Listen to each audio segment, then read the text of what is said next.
जब अपना दल की सीटें और वोट प्रतिशत बढ़ा नावेद बाबू, और कांग्रेस 2 सीट पर आ गई और उसका वोट प्रतिशत भी विधानसभा में 2% रहा, ऐसा कुछ रहा,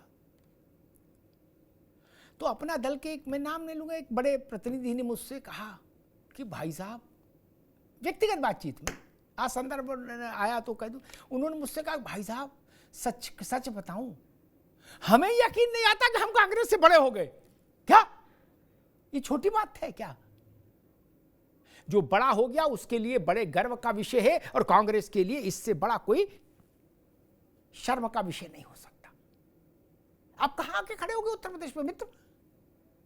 और अखिलेश यादव के इस निर्णय को आप रेशमी कपड़ा पहनाओ, मलमल का कपड़ा पहनाओ, सिल्क पहनाओ या हिजाब पहनाओ, वो आपकी मर्जी, लेकिन इस निर्णय के पीछे क्या है सब जग जान रहा है। जब इसका मूल चौपाई ये है कि मसला जीत सीट का नहीं, जीत का है, इसका मतलब आप नहीं जीत सकते इसलिए नहीं दी सीट, बात खत्म हो गई। इसमें कौन सी रॉकेट साइंस है? अब आजम भाई भले आदमी, वो मधुर ही बोलते हैं, ठीक है, वो प्रिय बोलते हैं, अच्छी बात है, नौजवानों को प्रिय ही बोलना चाहिए। इसलिए ये प्रश्न हमेशा, अच्छा कांग्रेस में चलो बड़े नेताओं ने तो कह दिया कि हम गौतम बुद्ध हो गए, बोले तुम गौतम बुद्ध, हम कणाद हो गए, कपिल हो गए, अगस्त ऋषि हो गए, सब ऋषि मुनि बन गए, दानी दधीच। लेकिन जो एटा इटावा, फरुखाबाद, मझवा, कटहरी, मीरापुर, करहल में जो कार्यकर्ता है 10-20 ही सही, उसका तो मुंह लटक गया ना, लटक गया ना। वो किसके नाम का सिंदूर लगाए मांग में? किसके नाम का लगाए? ऐसा तो नहीं कि सपा वाले कांग्रेस वालों को अपने दफ्तर में बुला के चाय नाश्ता कराएंगे, ऐसा तो हो नहीं रहा कहीं, अभी तक नहीं हुआ, तो आगे कैसे होगा? वहां तो आजम भाई को चाय नाश्ता मिलेगा, राज शर्मा चले जाएंगे तो कैसे मिलेगा? उस कार्यकर्ता की भी तो सोचो। जो लोकसभा में, जैसा नावेद बाबू कह रहे थे कि लोकसभा में लोगों ने कांग्रेस को विकल्प के तौर पर जिंदा किया, उन लोगों की इच्छाओं पर, आकांक्षाओं पर क्या तुषारापात नहीं हुआ होगा? जिन्होंने भी ये सोच के वोट दिया होगा चलो कांग्रेस को भी खड़ा करना है। कांग्रेस का खड़ा होना अखिलेश यादव के लिए संकट है, सपा के लिए संकट है, ये विषय भी हटा दीजिए, लेकिन उन लोगों की इच्छाओं का क्या हुआ? बोले अरे भैया ये तो साइकिल से हटा दिया, नीचे गिरा दिया उनको, क्या? और एक लोक जीवन की उपमा देता हूं आजम भाई, लोक जीवन की। लड़की को उसके ससुराल वाले क्या बस में बैठा के मायके छोड़ जाए, मैं सामान, क्या मैं सामान, नावेद समझना, और फिर दोनों अपने अपने मोहल्ले में जाके बयान दें कि नहीं हमारा रिश्ता अच्छा, कोई दिक्कत नहीं रिश्ते में, क्या? लेकिन मोहल्ले वाले इसका अर्थ क्या निकालेंगे कि मैं सामान का ही छोड़ गए जब रिश्ता अच्छा था, है? जनता को बौरा समझ रहे हो? सपा ने वही किया कि लड़की को ससुराल वाले बस में टेम्पो में बैठाल के मैं सामान मायके छोड़ गए, बोले रखो अपनी लड़की, क्या? वहां जाके लोगों ने पूछा क्या? बोले नहीं नहीं सब अच्छा है, समझाने हम सब ठीक है, कोई दिक्कत नहीं, क्या? लेकिन ये तो लड़की जान रही कि उस पर क्या बीत रही है। मैं इस बहस, मैं नहीं जानता कि कांग्रेस डहार की डर से पीछे हटी या अखिलेश जी ने उतार दिया साइकिल से, वो जाने, लेकिन घटना बड़ी है। कांग्रेस की चुनावी उपलब्धियां छोटी हो सकती हैं, लेकिन उसका आयतन तो बड़ा है ना, नेशन वाइड उसकी प्रेजेंस तो है ना। ये ठीक है उसके ग्रह खराब चल रहे हैं, उमर अब्दुल्ला भी उसको डांट फटकार कर रहे हैं, ठीक है, लेकिन बिहार में तेजस्वी उस पर हावी हैं, झारखंड में हेमंत सोरेन उस पर हावी हैं, ठीक है, महाराष्ट्र में कांग्रेस भी उतनी सीटें लड़ रही है जितनी पर एनसीपी पवार लड़ेंगे, जितने पर उद्धव लड़ेंगे। बताइए, ये स्थिति, ये तो तय हो गया।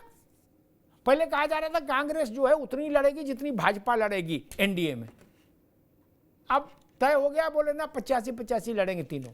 क्या यानी कांग्रेस ने मान लिया कि वो एनसीपी और उद्धव ठाकरे की पार्टी एक है, हैसियत, ये तो मान लिया ना नावेद भाई, मान लिया महाराष्ट्र में कि जो उद्धव जो पवार वही राहुल गांधी।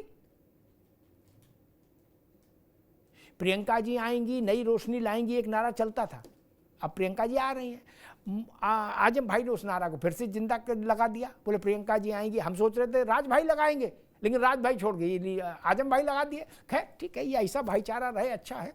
और दूसरी बात मैं कहूँगा कि भारतीय जनता पार्टी ने जो स्टैंड लिया है, मुझे नहीं पता 27 में क्या होगा, कौन किसके साथ रहेगा, कौन किसको साथ रखना चाहेगा। रीअलाइनमेंट हर चुनाव में होता है ना। जब भी घर की पुताई होती है तो सामान की अदला बदली होती है ना कमरों में, नावेद बाबू, होती है ना। ये स्टूल जिस कमरे से था दूसरे में पहुंच जाता है, अलमारी दूसरे कमरे में आ जाती, होता है ना। हर चुनाव में ये रीअलाइनमेंट होता है फोर्सेस का। लेकिन भारतीय जनता पार्टी ने ये संदेश दिया कि गठबंधन में अंतिम निर्णायक स्थिति उसी के पास है, उसको कोई कंपेल नहीं कर सकता, कोई उसके साथ आर्म ट्विस्टिंग नहीं कर सकता, नो वन। अच्छा है, होना चाहिए। मैं हमेशा इस बात के पक्ष में हूं कि जो बड़ा चेहरा है, जो स्टेक पर है, ये उसको अधिकार है। उत्तर प्रदेश में ये अधिकार अखिलेश यादव के पास है, विपक्ष में, इंडिया गठबंधन में, कि वो किसके साथ कहां तक चलना चाहते हैं। वैसे ही ये भाजपा के पास अधिकार है। स्टेक पर भारतीय जनता पार्टी है ना, उसका कोई छोटा सहयोगी दल नहीं, और जो भी सहयोगी दल हैं वो बहुत छोटे हैं भाई। सोचकर देखिए, एक बात आई थी कि भाजपा को बैसाखी की सरकार बनानी पड़ी। एक व्याख्या ये भी है, शायद नावेद भाई ने कही थी, एक व्याख्या ये भी है कि ये आज के दौर में जब इतना जरा सूचना क्रांति है, कोई खबर छुपती नहीं, क्या छुपाना चाहो तो छुपा नहीं सकते। उस दौर में भारतीय जनता पार्टी और नरेंद्र मोदी तीसरी बार सरकार बना लिए, 240 ले आए। 240 कितनी होती हैं, 240 का अंक तो सब जानते हैं, एक लाइन में बता दूं, 240 नावेद बाबू इतनी बड़ी संख्या है जो 1984 के बाद से कांग्रेस ने आज तक नहीं पाई। क्या 240 इतनी बड़ी संख्या है, जिसको हम लोग बता रहे थे कि कमजोर हो गई भाजपा, बिल्कुल लकड़ पकड़ हो गई। क्या 84 में इंदिरा जी की शहादत के बाद के दृश्य के हुए चुनावों को देख लीजिए, 240 नहीं पाए कांग्रेस ने, क्या, और 15 साल शासन किया। उनका शासन हिमालयन विक्ट्री, एक बार तो सरकार 200 के अंदर ही बना ली थी कांग्रेस ने, क्या, और भाजपा के 240 वाली बोले लुंज पुंज है। और जो भाजपा का जो अलायंस है, उसमें मैं नावेद जी के बात के साथ खड़ा हो जाता, अगर वो अलायंस परिणाम आने के बाद हुआ होता। भाजपा ने लोकसभा चुनाव के परिणाम आने के बाद एनडीए में किसी को नई एंट्री नहीं दी। चुनाव पूर्व के घटक दल हैं उसके साथ, चुनाव पूर्व के गठबंधन के, फिर चुनाव पूर्व के गठबंधन के घटक दलों को बैसाखी कैसे कहेंगे हम, और क्यों कहेंगे? नहीं ना।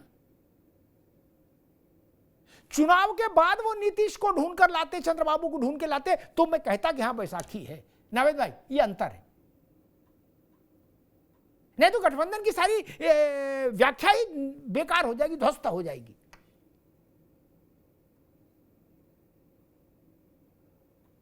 कांग्रेस और सपा का लोकसभा में चुनाव पूर्व का गठबंधन था, उसको बैसाखी नहीं कह सकते। नहीं, वो तो सोच समझ के हुआ गठबंधन था पहले, और पहले किसी को थोड़ी ना पता होता है कौन कितना जीतेगा। इसलिए मैंने कहा कि उत्तर प्रदेश का चुनाव 9 सीटों पर है, लेकिन इसका असर बड़ा होगा। 27 की पृष्ठभूमि यहां से तय होगी। योगी आदित्यनाथ और अखिलेश यादव के राजनीतिक कद की पैमाइश का भी एक छोटा बैरोमीटर होगा, वहां से कद की पैमाइश भी होगी। और समाजवादी और कांग्रेस के रिश्तों की भी एक नई परत इस चुनाव में दिख रही है, खुली है। उसका भी असर आगे तक जाएगा। उत्तर प्रदेश की इस हलचल का असर महाराष्ट्र, झारखंड और बाकी राज्यों में दिखेगा, समाजवादी पार्टी और कांग्रेस के रिश्तों में, ये मैं कह रहा हूं। धन्यवाद।